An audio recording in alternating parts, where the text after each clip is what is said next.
నమస్తే, welcome to reality check. ప్రస్తుతం మనతో పాటు ఉన్నారు senior political analyst Uppala Laxman గారు. లక్ష్మణ్ గారు నమస్తే అండి. నమస్తే సార్, వివేక హత్య కేసుకు సంబంధించి ఏదైతే అవినాష్ రెడ్డి గారికి బెయిల్ ఇవ్వాలి అంటూ సునీత గారు ఒక పిటిషన్ పెట్టారో దాన్ని సుప్రీంకోర్టు తోసిపుచ్చింది. మీ అభిప్రాయం ఏంటి, ఏం చెప్తారు? అతనికి లోయర్ కోర్టు బెయిల్ ఇచ్చింది. సార్, తర్వాత ఆ బెయిల్ రద్దు చేయాలని సునీత చాలా కాలం నుంచి ఫైట్ చేస్తున్నది. అది సుప్రీంకోర్టు వరకు వెళ్ళింది.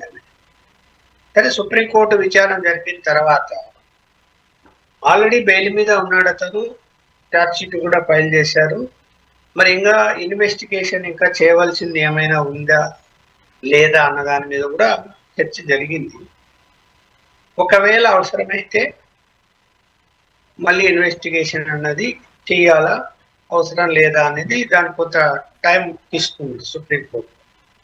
అంటే సిబిఐని అడిగింది, మళ్ళీ పార్టీ ఎవరైతే ఉన్నారో సునీత ఆమె కొంత టైం ఇచ్చారు. ఈలోగా ఏంటంటే ఈ బెయిల్ రద్దు చేయమని అడుగుతున్నది కాబట్టి ఆ బెయిల్ విషయంలో ఏదైతే లోయర్ కోర్టు ఉందో ఆ లోయర్ కోర్టుని సంప్రదించండి, లోయర్ కోర్టు కూడా ఆలస్యం కాకుండా 8 వారాల లోపలనే కంప్లీట్ చేయాలి దాని మీద డెసిషన్ అని చెప్పి తీర్పు చెప్పింది. ఇప్పుడు ఇక్కడ బెయిల్ మీద ఉన్న వాళ్ళని బెయిల్ రద్దు చేయండి అని ఒకవేళ పోవడానికి అవకాశం ఉంటుందేమో కానీ బాధితులు, కానీ బెయిల్ ఇచ్చే ముందు కోర్టులు అన్ని రికార్డ్స్ పరిశీలన చేసిన తర్వాతనే ఇస్తాయి. అలాగే ఒకవేళ పోలీసులు స్టేషన్ బెయిల్ ఇచ్చినా కూడా అది ఒక ప్రొవిజన్ ఉన్నది ఇవ్వాలని. అంటే సరైన ఆధారాలు సమర్పించినప్పుడు దర్యాప్తు సంస్థలు ఖచ్చితంగా కోర్టులు బెయిల్ ఇస్తాయి. అలాగే ఛార్జ్ షీట్ సబ్మిట్ చేసిన తర్వాత పెద్ద ప్రాధాన్యత ఉండదు. ఇంకా బెయిల్ అనేది ఒక్కొక్కరికి ఇవ్వడానికి అవకాశాలు ఉంటాయి రకరకాల కారణాలతో. మరి కేసులో ఇప్పుడు వాళ్ళు ఎంతసేపు ఉన్నా కూడా ఏదో అనుమానం ఉంది, అది అవినాష్ రెడ్డి వాళ్ళ తండ్రి గారు ఫ్యామిలీకి సంబంధించి వాళ్ళే చేయించారా, వాళ్ళు కక్ష కట్టారా, రాజకీయ కోణంలోనే జరిగింది అన్నది వీళ్ళ యొక్క అభిప్రాయము.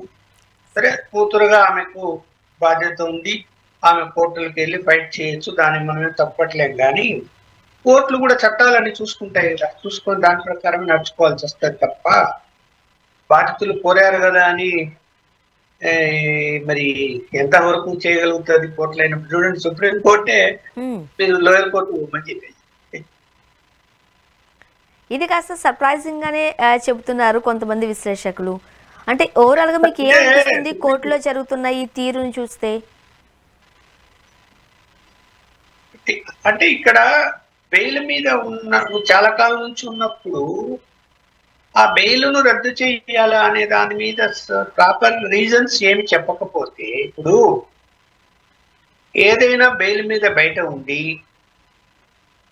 సాక్షులను ప్రభావితం వాళ్ళు చేస్తారు అంటే ఆ బెయిల్ రద్దు చేసి మళ్ళీ తిరిగి జైల్లో పెట్టే అవకాశం ఉంటుంది.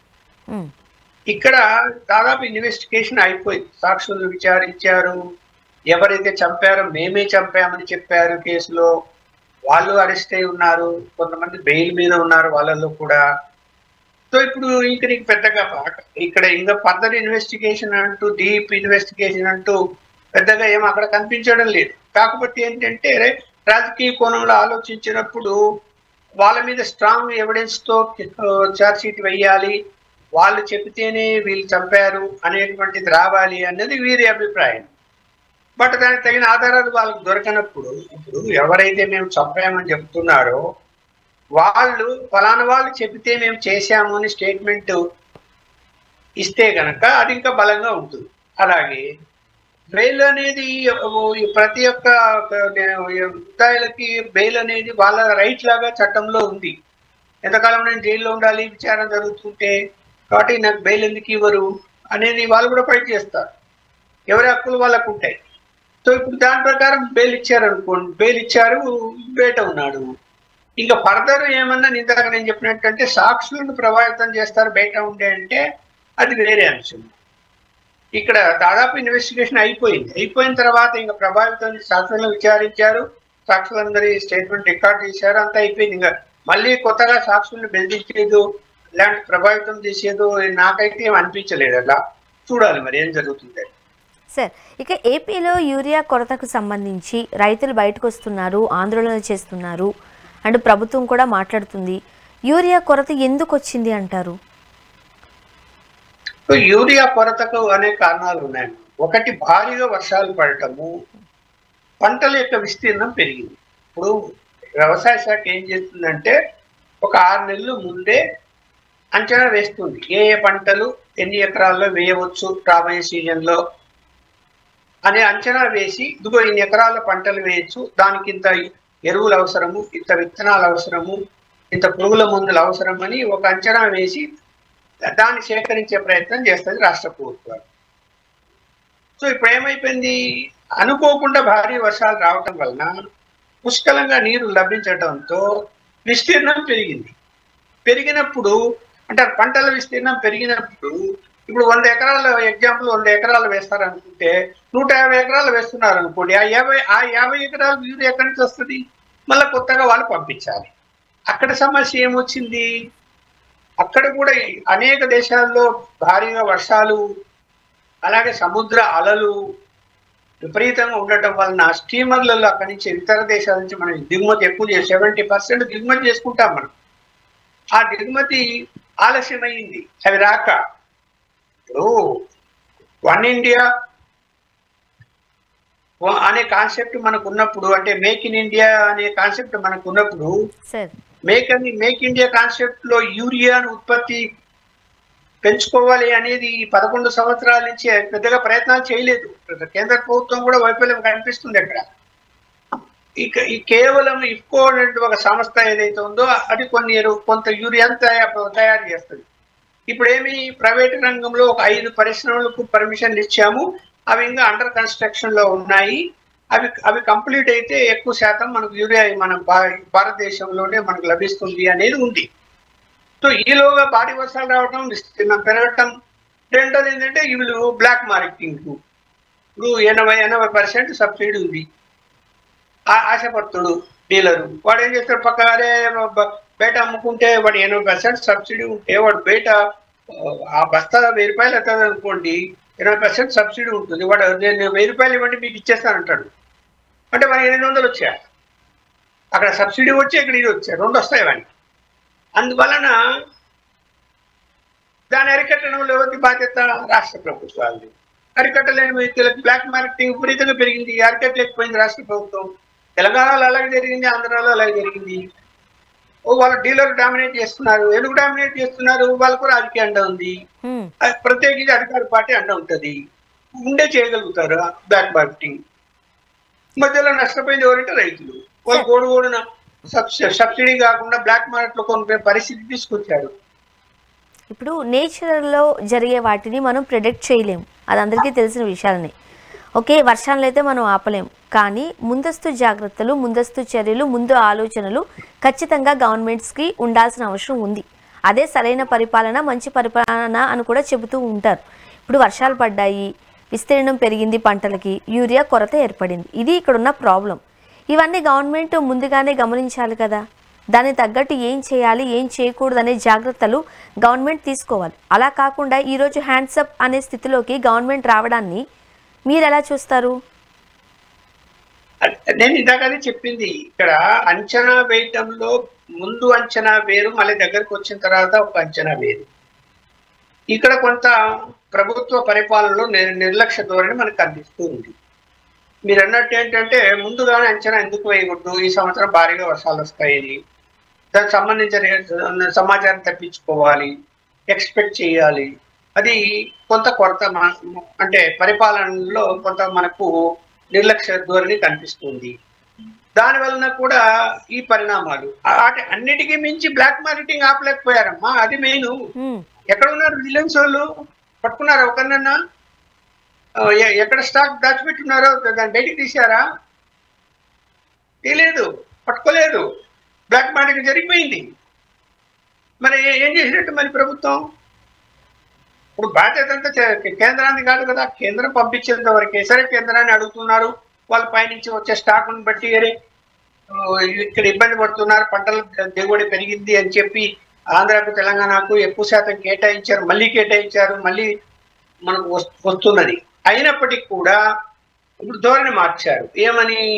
యూరియా మీదనే ఎందుకు డిపెండ్ కావాలా, ప్రత్యామ్నాయ ఎరువులు కూడా వాడండి, యూరియా ఎక్కువ వాడటం వలన క్యాన్సర్ ప్రమాదం కూడా ఉంది అని చెప్తున్నారు పరిశోధకులు. మీరు ఎక్కువ వరి పంటని ఎందుకు వేసుకుంటారు, ఎక్కువ యూరియా కాకుండా ప్రత్యామ్నాయ ఎరువులు కూడా వాడండి, వాడితే ఏంటి, ఆ ప్లానింగ్ ఇప్పుడు చేయలేరుగా, అయిపోయింది, నెక్స్ట్ ఇయర్ అన్నా అమలు చేయండి అని ముఖ్యమంత్రి గారు చెప్పారు. కొన్ని నెక్స్ట్ ఇయర్ అన్నా అలా చేయగలుగుతారా, రైతులు దానికి అంగీకరిస్తారా? రైతులు ఎంతసేపు కూడా ఎలా ఉంటుందంటే అన్నిటికంటే ఆదాయం ఎక్కువ వచ్చేటువంటిది వరి. దానిని కాదని వేరే పంటలకు వెళితే, కమర్షియల్ వాణిజ్య పంటలకు వెళితే అవి ఎలా ఉంటాయంటే గాలిలో దీపం లాగా ఉంటాయి. అవి ఉంటే ధరలు పెరుగుతాయి, లేదంటే చామని పడిపోతాయి.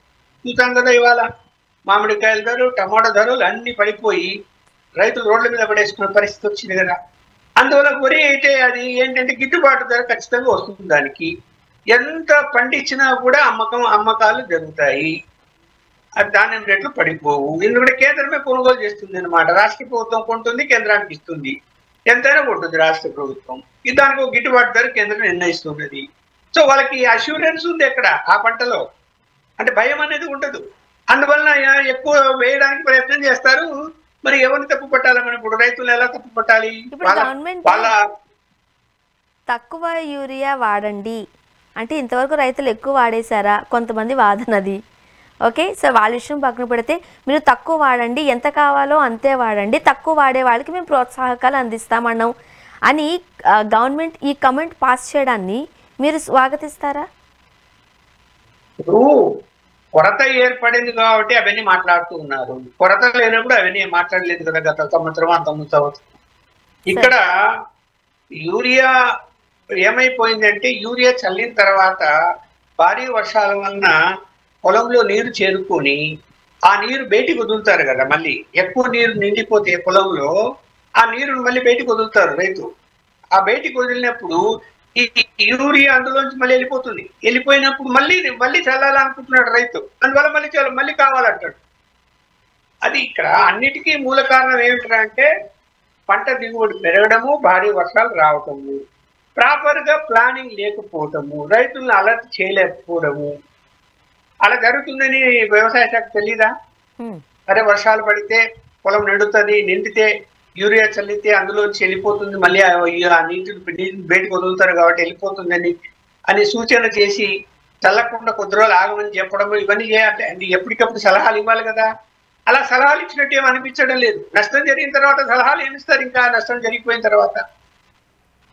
సార్, ఇప్పుడు మనం ఏపీలో ఉన్న పరిస్థితులు చూసినట్లయితే ఎన్ని సంక్షేమ పథకాలు ఉన్నప్పటికీ కొన్ని మాత్రము ప్రజల ఊపిరి నిలబెట్టాయని మనం చెప్పచ్చు.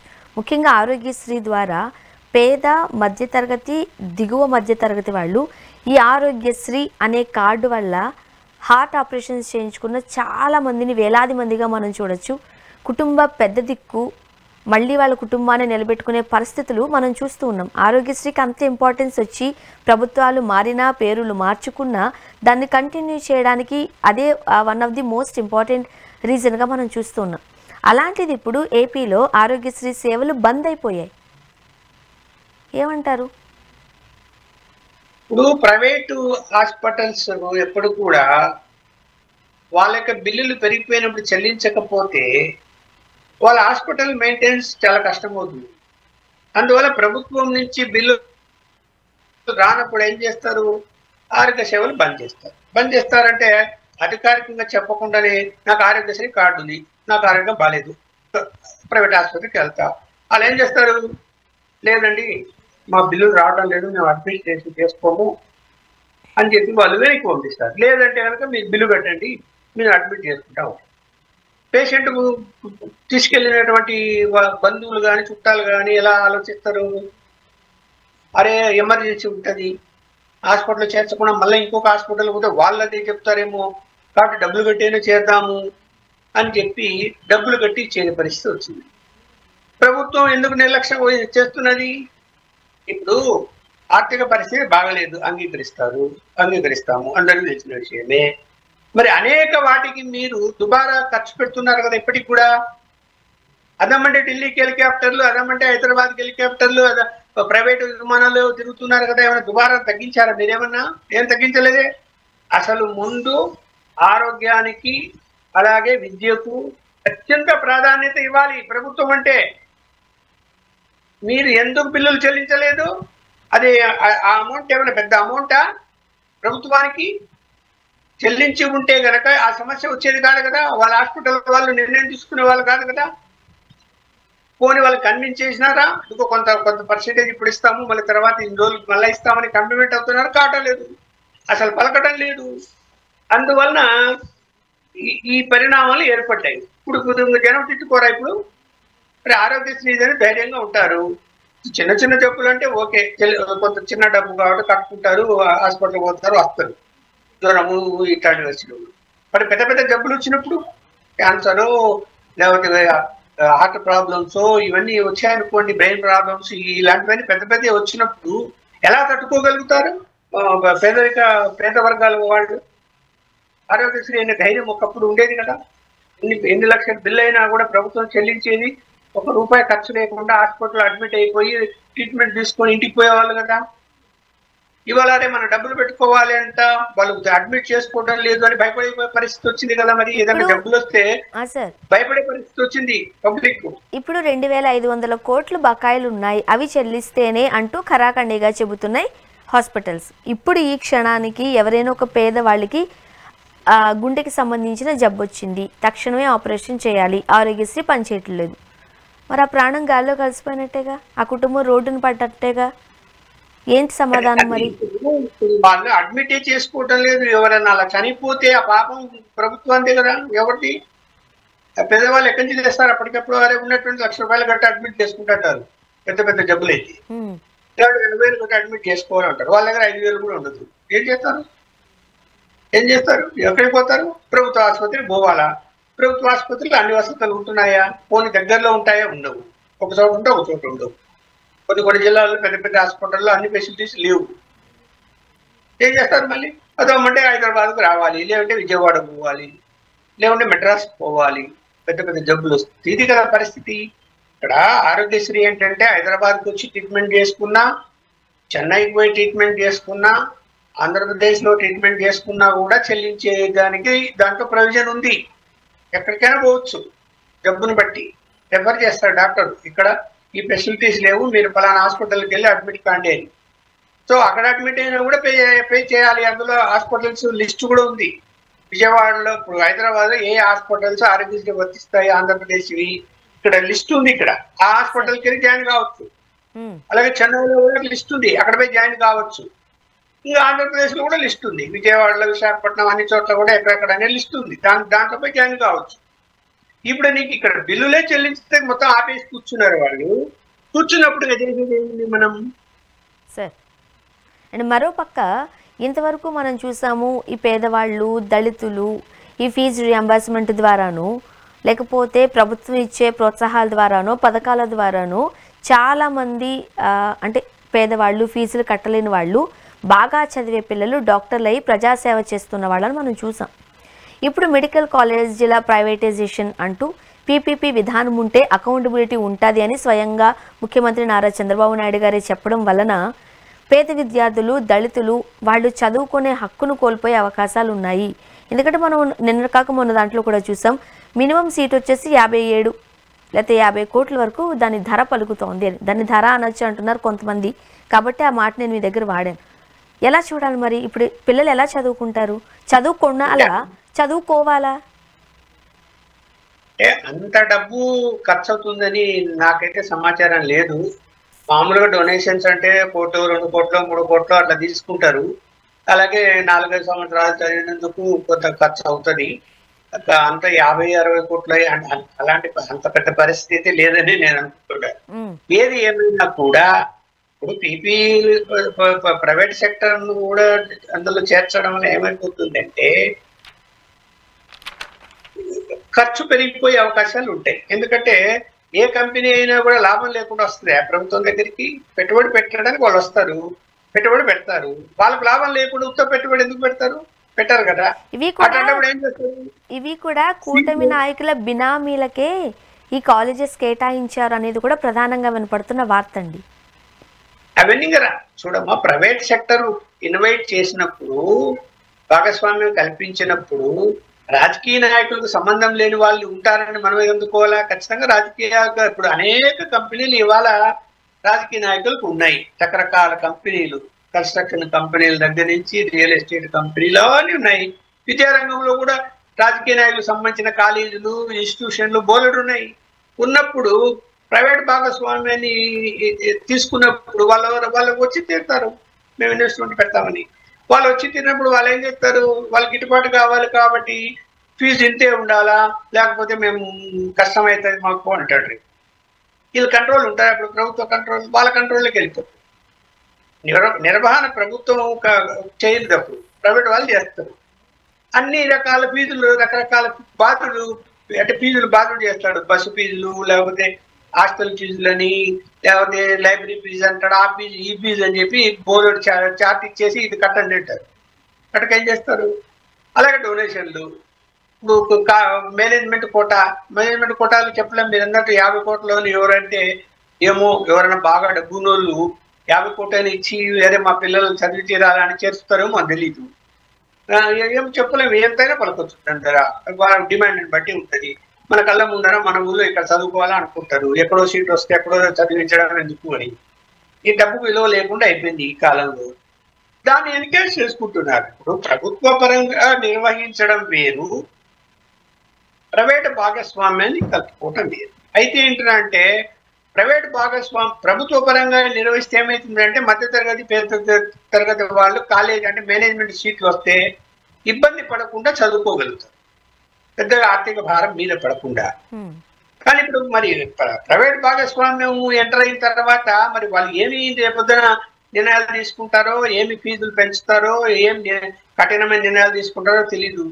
ఫీజు కట్టలేక కాలేజీ వదిలే పరిస్థితితో, కొంతమంది తట్టుకోలేని పరిస్థితుల్లో మనం చూసాం. గతంలో ఫీజులు కట్టకపోతే తల్లిదండ్రులు ఆత్మహత్యలు చేసుకునే పరిస్థితులు కూడా మనం చూసాం.